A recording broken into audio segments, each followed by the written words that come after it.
Back to the ML Sports Platter, and it is all brought to you by our good friends at Camillus Golf Club and the CNY Golf Shop and Range. All the big brands. You can go shop, swing, and save this week. Route 11 in Cicero.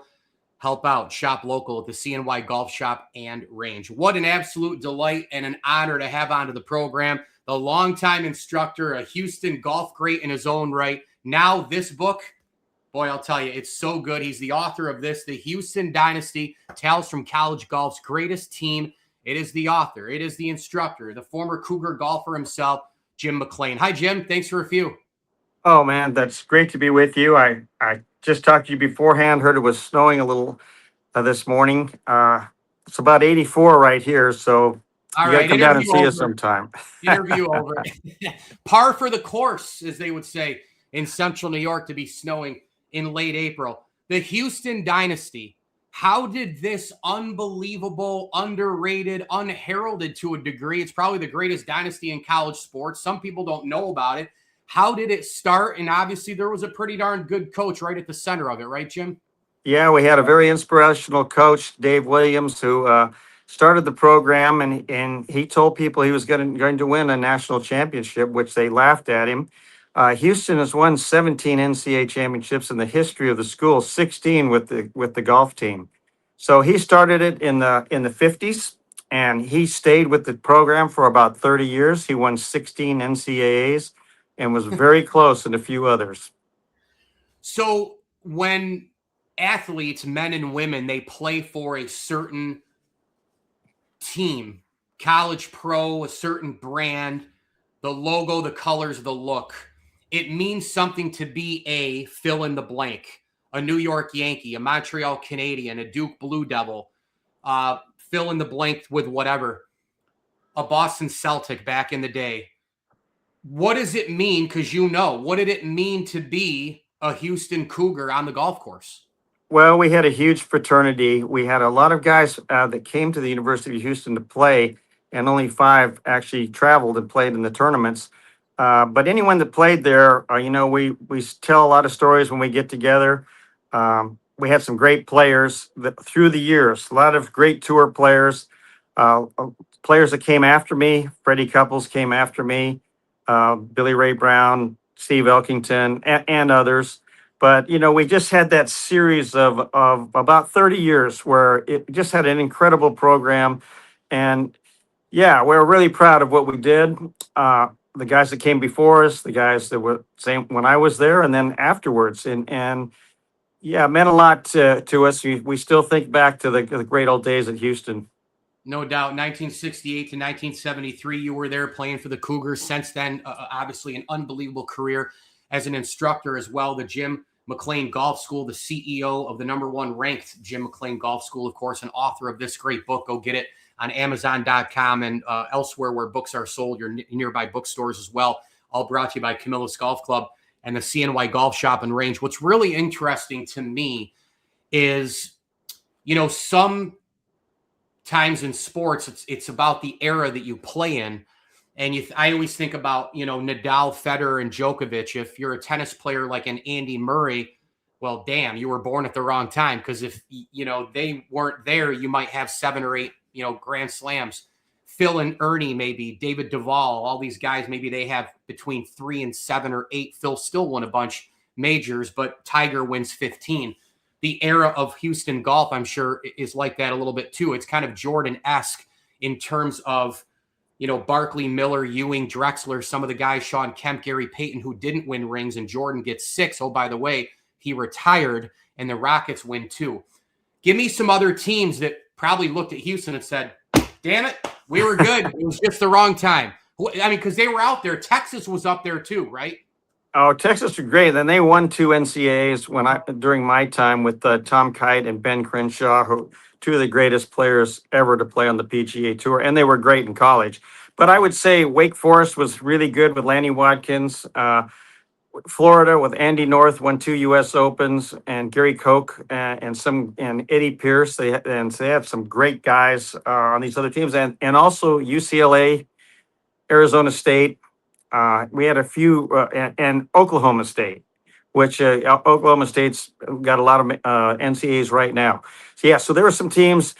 Well, they were close, but we had a lot of depth, and we had our coach who was just 100% on winning. You know, he was really had us really motivated, and we had so many guys on the team. We had so much competition every week. We qualified every week. He had to shoot a score every day.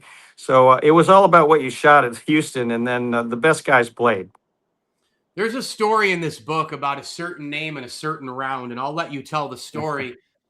Down, I believe, double-digit strokes at one point, right? Coming all the way back and has to make a phone call to dad. Can you get into that one? Well, it was Homero Blancas who shot the lowest round in history in a tournament. He shot 55. But the great part of the story was he was 10 behind going into the last round with another Houston player Yeah. whose father was a head professional in New York. And he said, call me before you drive back to Houston. The tournament was up in Longview, Texas. So it was about a 6-hour drive home. Tell me how many you win by. And he called home and he said, I didn't win. And he said, Jesus, Fred, what'd you shoot, 80? He said, no, I shot 66. Homero shot 55. And that's in the, Ripley's Believe It or Not. It actually did happen. I know Homero pretty well and was able to go over that round with him a few times. Jeez. Amazing. Man, alive. When you're out there with golfers of all ages, I think the game can apply to a starter, to a team, to an elite player who's still trying to hone a craft. I mean, if you ever need to know about elite players and how crazy and psycho they are about their game, I mean, Tiger changed his swing a bunch of times while he was in his prime. Jack did some stuff on down. Watson, Hogan, Jones, Gary Player. When you are teaching the game now, regardless of age, level, spot, success, past, present, future, what's the message right now about the game? Well, undoubtedly, it's helped me tremendously to be under Coach Williams and play with great players and grind at the game myself and get a long way in the game. But I know the struggle. I understand how difficult the game is. I know the effort people put in or don't put in, and you get in mostly what you put into this game. But there's a lot to learn in the game of golf. I think the game / sport, Jim. I had my bag actually behind me, but I played last week. How about that? I've already gotten one round, and I played last week, and now today it's snowing, but never mind. I think the game / sport checks so many boxes. You're responsible for your own card. You can still play on a team and have that team aspect like you guys did at a dynastic level. You can play it for life. It is fun, but it's frustrating. You face adversity, but it's rewarding.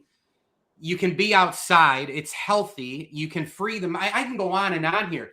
Do you feel that way? Because my daughter's kind of starting to get into a little bit. She's 6 years old. I'm hoping my son gets into it as well. It'll be a nice excuse for me, by the way. But when you look at golf, do you look at it like that it's the ultimate separator, despite being individual and a little bit of team there? I mean, there's so many things about golf that kind of make it rise to the top for so many of us. Well, that's true. And the one of the great things about golf is you can play almost to the end of your life, and you can play with your daughters, your granddaughters, your friends. You can have team competitions. You can have individual competitions. And, with the handicap system now in place, you can have a good game with a player of any level, which you really can't do almost in any other sport. What do you hope people say about this book right here when they get done with it, Jim? Well, I hope they think it's fun to read. I hope they can identify with the team that they played in high school or college, or, that they can identify with the ups and downs that we have in golf. And I hope they have some laughs when they go through the book. By the way, in this book, you've got the stories and everything, and Jim McLean is the author here. A couple more quick ones for you, Jim. The forward by Jim Nantz. Everybody knows the story. Jim and Freddie Couples were roommates, and they practiced the Masters Butler cabin. And it actually happens. Your relationship with Jim Nantz, Fred Couples, that whole thing. I mean, that weaves into Houston lore like no other, right? I mean, come on. They're practicing it in their dorm room. Look, I was a St. Bonnie grad. I practiced some stuff too, but I came nowhere near it. You can't even, that's from another planet. You can't even make a movie about that. That goes beyond Broadway, beyond any kind of lore. That's in another stratosphere, Jim Nantz and Fred Couples, right? Well, it really does, and they insist that this really happened. Both of them talk about it. Jim Nantz is a good friend of mine. Of course, he did the introduction for this book, and Freddie and I are both from Seattle, Washington. I made one call recruiting him. Not that that made much difference, but he did go to Houston, and then they did have this great relationship, and they are great friends to the end of their lives. Final thing, I know you've got the Great Wall there behind you. You've got, your instructional school as well. You've obviously had a polished, amazing career. What's next for you? Do you just go day to day, or do you have kind of long-term goals here too at this stage of your life? What's next for you in golf? Well, my son, John, works with me here, and he goes up to Shinnecock as he's the director of instruction in the summer up there. My other son is over in Sarasota teaching. He went to Wake Forest. John played at Oklahoma State. So, yeah, we're trying to continue this on. I look forward to coming to work every day. I've got a great job. I've got a lot of young guys I work with, and we have a lot of great people that come to see us. Incredible. Golf great and an instructing legend in his own right, of course, the founder and CEO of the #1 ranked Jim McLean Golf School. Go check it out all over on social and digital media. He is now the author of this amazing book. I just finished it, The Houston Dynasty, Tales from College Golf's Greatest Team. The author, Jim McLean, the forward by Jim Nantz. Go buy it. Major bookstores, online where books are sold. Jim, this was beyond a treat for me. Thank you so much, and let's catch up again soon, all right? Yes, come down and see us, okay? All right. Take care.